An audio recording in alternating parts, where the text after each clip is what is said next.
Assalamualaikum warahmatullahi wabarakatuh. Selamat pagi semuanya. Hari ini kita kuliah PB 6 ya. Temanya adalah perubahan formasi kelas di pedesaan Indonesia ya. Nah, terakhir juga bisa terjadi karena proses dari atas ya. Proses dari atas itu artinya ketimpangannya ditimbulkan oleh kebijakan alokasi dari negara ya.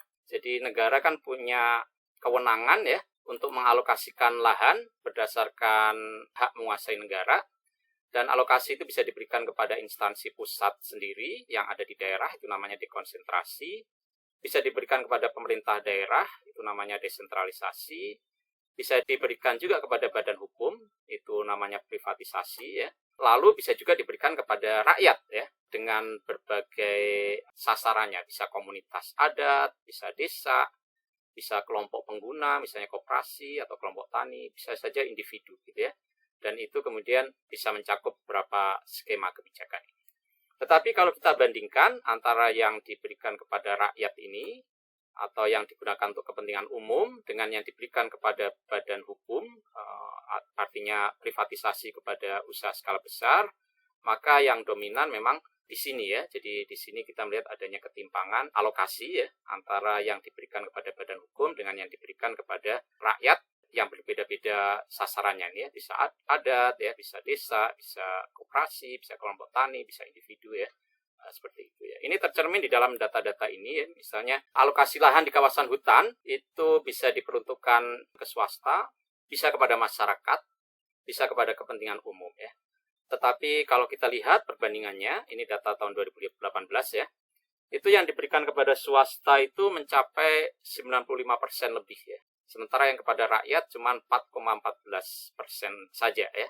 Yang kepada kepentingan umum hanya 0,1%. Jadi Anda bayangkan 95% ya diberikan kepada swasta. Sementara yang kepada masyarakat ini cuma 4,14% ya.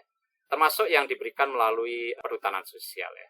Kondisi sekarang angka ini sudah semakin meningkat, kalau tidak salah sekitar 3 jutaan begitu ya.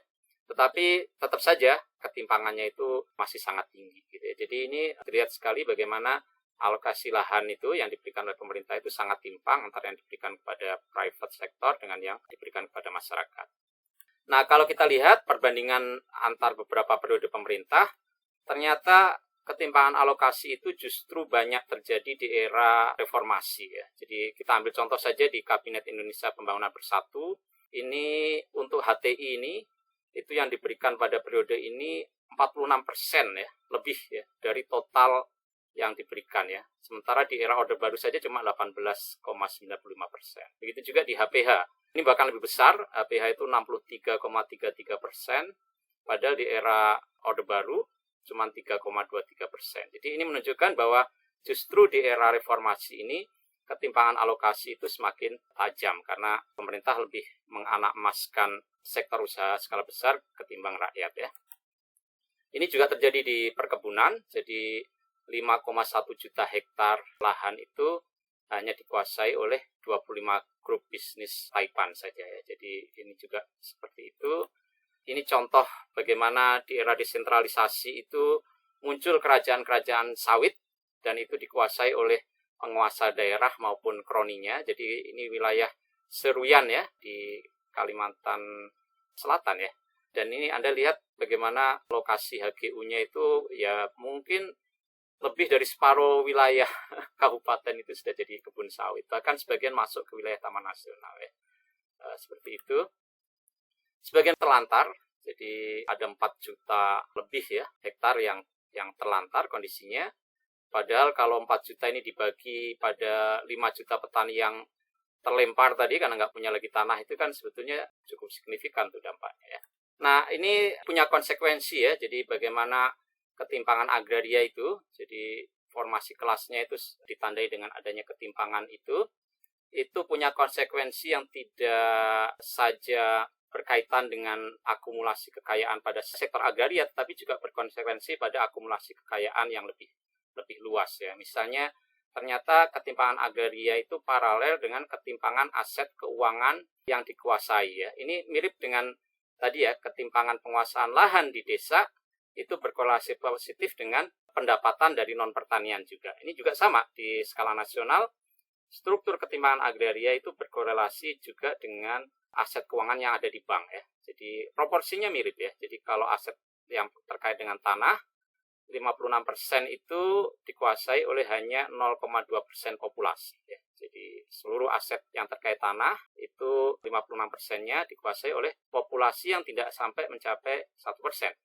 Nah, kalau kita lihat aset keuangannya mirip sekali ya. Jadi total aset keuangan di Bank Nasional itu 56,87%-nya dikuasai oleh hanya 0,11% pemilik rekening gendut ya, yang simpanannya di atas 2 miliar. Jadi Anda lihat di sini hampir sama ya, 56, kemudian 0,2, ini 0,11 ya.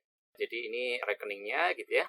Lalu kalau dilihat konglomerasi yang menguasai ya seperti ini, dan itu kemudian berkontribusi positif terhadap laju peningkatan kekayaan pada segelintir orang kaya ya. Jadi dalam 10 tahun ini laju peningkatan kekayaan orang kaya ini sangat fantastik ya dibandingkan dengan GDP nasional maupun GDP per kapita. GDP per kapitanya cuma naik sedikit sekali gitu ya, sementara 40 orang terkaya itu naiknya sampai 370%. Bahkan satu orang terkaya ini naiknya 511% ya pertumbuhan kekayaannya dalam 10 tahun terakhir.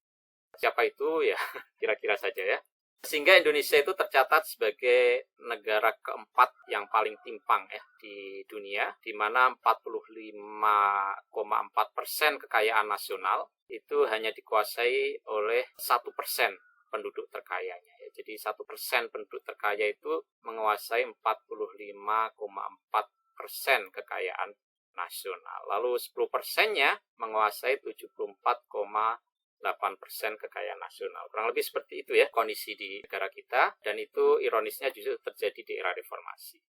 Sumbernya bisa Anda baca di sini, dan kurang lebih demikian yang bisa saya sampaikan. Semoga bermanfaat ya.